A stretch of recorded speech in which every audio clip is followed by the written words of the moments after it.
후지산에서 만약에 미래에 분화가 일어난다면 분명히 1707년도에 있었던 그런 플리니식 대분화 형태, 일본 정부기관인 일본 지진국에서도 이것을 공론화시키고 있는 상황입니다.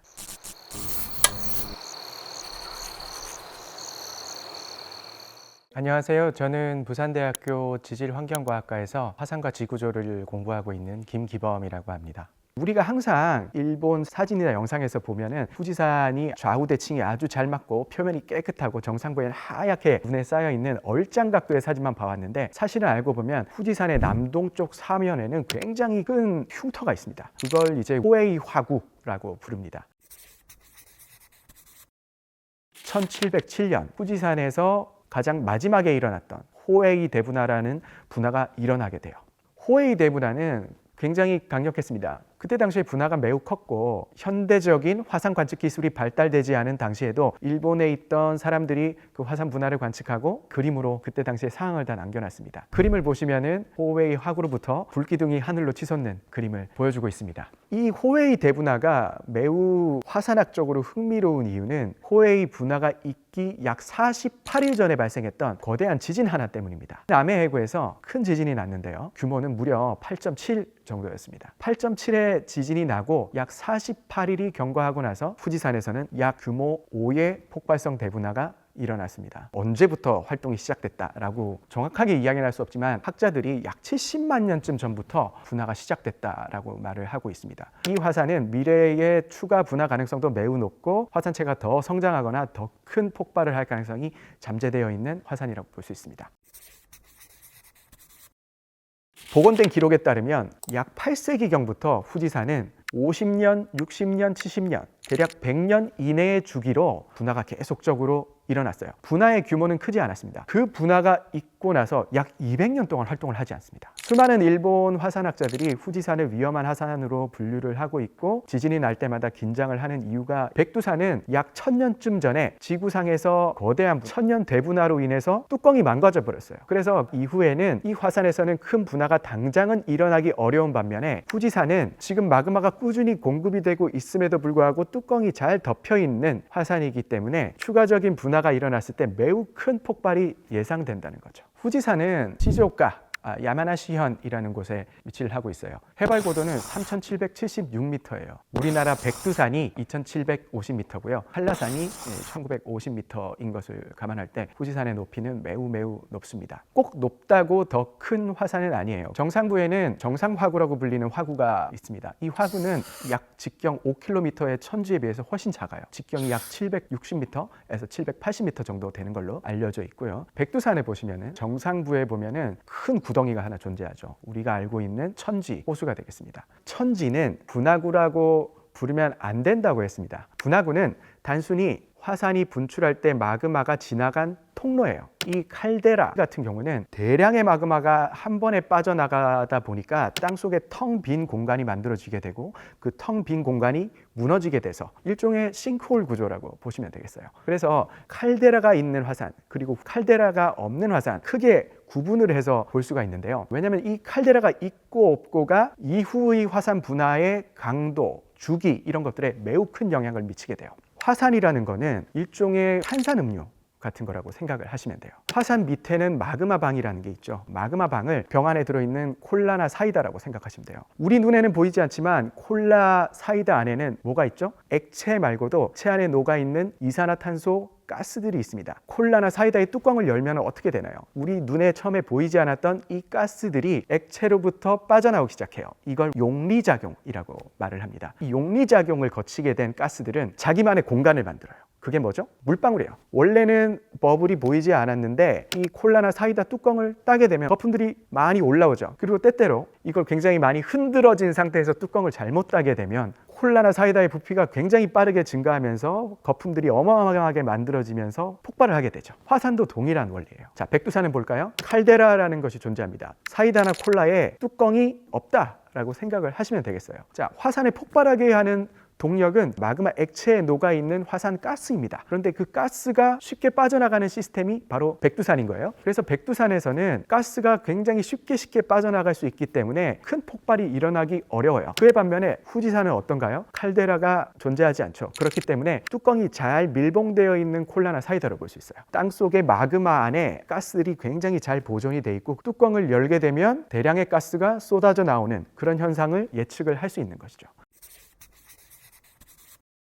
후지산에서 분화가 일어날 시 그 분화의 형태는 폭발형 분화, 그리고 플리니식 분화, 규모는 약 5 정도 될 것이다. 이런 예측을 했고요. 그로 인해서 대량의 화산재가 편서풍을 타고 후지산을 기준으로 동쪽으로 이동을 해서 동경 그리고 치바현 인구가 많이 살고 있는 이런 곳에 화산재가 대규모로 낙하를 할 것이고 약 2,700만 명 정도의 이재민이 발생할 것으로 집계를 내놓은 바가 있습니다. 화산이 폭발을 하면은 마그마가 액체 상태로 화구를 빠져나오는 게 아니라 이미 화구를 지나가는 과정에서 높은 점성으로 인해서 다 깨져요. 암석 상태가 되고 가루가 되는 거죠. 그 상태에서 화구를 탈출하게 되면 두 가지 재난이 일어나요. 첫 번째 재난이 뭐냐면 성층권까지 화산재가 도달하게 되고 미립질의 화산재가 제트 기류를 타고 이동을 해서 눈처럼 내리는 거죠. 눈처럼 생각하면 안 돼요. 돌가루입니다. 돌가루가 쌓이게 돼요. 몇 센치만 쌓이게 돼도 목조 건물 지붕이라든지 지붕이 약한 시설들 있죠. 비닐하우스라든지 가건물 같은 거는 쉽게 붕괴가 일어날 수가 있습니다. 그리고 화산재가 쌓이게 되면 아주 조금만 쌓이게 되더라도 어떤 전력 시설에 완전한 마비가 일어날 수가 있고 교통시설, 항공대란, 작물들 그리고 산림자원들 이런 것에 막대한 피해가 예상이 돼요. 그게 바로 첫 번째 재해입니다. 두 번째 화산재해는 하늘로 솟구쳐 올라간 화산재가 자체 무게로 인해서 그냥 무너져 내리는 겁니다. 화산 사면을 따라서 미끄럼틀 타듯이 속도는 시속 한 400-500km에 달할 때도 있고요. 근데 중요한 건 화산재의 온도인데요. 거의 600에서 700도까지도 올라갈 수 있습니다. 폼페이를 멸망시켰던 이 화산재해가 바로 화산 쇠설성 밀도류라고 부릅니다. 속도도 매우 빠르고 공기와 섞여서 완전히 없어질 때까지 수십 킬로미터를 흘러갈 수 있어요. 보는 순간 피할 수 없는 재해가 됩니다. 그렇게 되면 수백도 온도에 달하는 화산재가 건물이라든지 생물들을 다 덮어버리게 돼요. 고온이기 때문에 즉시 생물들에는 그 내부에 있는 수분들이 다 증발해 버립니다. 그리고 탄화가 돼버려요. 첫 번째 형태의 재해는 비교적 오랜 기간에 걸쳐서 발생하고 천천히 일어나면서 피해를 아주 넓은 지역에 준다면 두 번째 피해는 아주 강렬함과 동시에 피할 수 없고 그 대신에 분화가 일어난 화산의 주변에서만 발생한다는 특징이 있습니다.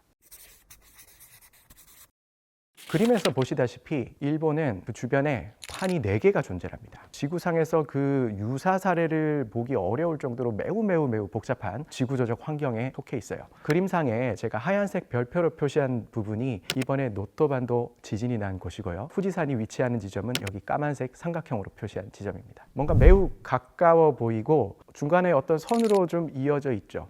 이번 노토반도 지진도 일본 중앙을 가로지르는 중앙 구조선이라고 하는 게 있는데 그 구조선에 의해서 후지산과 이어져 있습니다. 그리고 거리도 매우 가깝죠. 일본은 주변에 기본적으로 4개 판이 존재한다고 말씀을 드렸어요. 일본의 동북 혼슈 지역과 홋카이도 지역을 구성하고 있는 오츠크판, 그리고 일본의 규슈 지역을 구성하고 있는 아무르판, 우리나라 역시 이 아무르판 안에 들어가 있다고 말을 해요. 그리고 일본의 남부에는 필리핀 해판이라고 하는 판이 존재를 하고 있고요. 일본의 동부에는 태평양판이 존재를 하고 있습니다. 이 판들 중에 필리핀 해판과 태평양판, 일본의 남쪽 해안과 동북쪽 해안 아래로 미끄러져 내려가고 있는 현상이 발생하고 있는데요. 그리고 판과 판이 충돌하는 경계가 있는데요. 그걸 이제 수렴 경계라고 말을 하는데 이 충돌대가 만들어지게 되면 하나의 판이 다른 판 아래로 내려가게 되고요. 또 다른 판은 하나의 판 위로 올라가게 돼요. 이렇게 하나의 판이 다른 판 아래로 미끄러져 내려가는 현상을 지질학에서는 섭입작용이라고 부릅니다. 섭입작용이 일어나게 되면 어떤 일이 발생하느냐? 어마어마한 압축과 마찰에 의해서 미끌리는 단계에 큰 진동이 발생하게 되겠죠. 그것이 바로 지진이라고 보시면 되겠습니다. 일본은 이런 섭입대에 의해서 지구상에서 가장 큰 지진이 발생할 수 있는 지역들 중에 하나로 분류되고 있습니다. 일본 도호쿠 대학의 지진학자들이 일본에서는 최대 10.5의 지진까지도 발생할 수 있을 것이다. 이런 예측이 가능할 정도로 일본은 아주 위험한 지역이라고 할 수 있어요. 일본에서 이런 지진과 화산 활동이 빈번하게 일어나고 있는데요. 후지산에서 대폭발이 일어날 수 있다는 말이 나온 거는 수십 년이 지난 이야기예요. 근데 지질학에서 수십 년의 시간은 지금 당장이라는 것과 동의어예요. 내일 당장 후지산이 폭발했다라는 뉴스가 나와도 이상하지 않은 겁니다. 향후 100년 동안 분화가 일어나지 않아도 이상하지 않아요. 계속 추가 분화 확률만 계속 증가하겠죠. 지금 당장 일어나는 것, 그리고 10년 후에 일어나는 것, 100년 후에 일어나는 것, 크게 다르지 않고 다 일어날 수 있는 시나리오라고 볼 수 있습니다. 저희는 일본 쪽하고 우리나라 쪽이 데칼코마니 형태의 구조를 가지고 있다고 생각해요. 물론 일본 쪽이 훨씬 위험합니다. 거의 10년에 한 번꼴로 규모 7 정도의 지진이 나고 있어요. 이걸 강 건너 불구경하듯이 지금 보고 있는 입장이긴 하지만 우리가 그냥 안심을 해서는 안 된다는 말씀을 꼭 드리고 싶습니다. 사람들이 매우 이례적이라고 말을 하긴 하는데 이 현상에 대해서 아는 사람들은 이건 그냥 10년에 한 번씩 일어나던 현상인데? 라고 생각을 하고 있습니다. 우리는 이거에서 어떤 걸 배워야 할까요? 우리나라 더 이상 지진의 안전지대가 아니라는 겁니다. 물론 우리가 일본처럼 큰 지진과 화산 활동을 매번 겪는 이런 환경이 있지는 않습니다. 다만 중요한 거는 뭐냐면 우리는 적어도 한 번 정도는 그런 이벤트를 경험할 수 있다는 거예요. 이 부분을 염두에 두고 어쨌든 간에 일본은 이거 오히려 자주 겪기 때문에 그에 대한 준비가 잘 돼 있지만 우리는 자주 겪는 일이 아니기 때문에 다음번에 그런 일이 발생했을 때 준비가 안 되어 있을 가능성이 매우 높습니다. 바로 우리가 어떤 적극적 대응을 하기보다는 그것이 어떤 현상이 일어날 수 있는지 연구를 시작할 필요가 있습니다. 제가 준비한 내용은 여기까지입니다. 내용이 유익하셨다면 구독과 좋아요, 알림 설정 부탁드립니다. 감사합니다.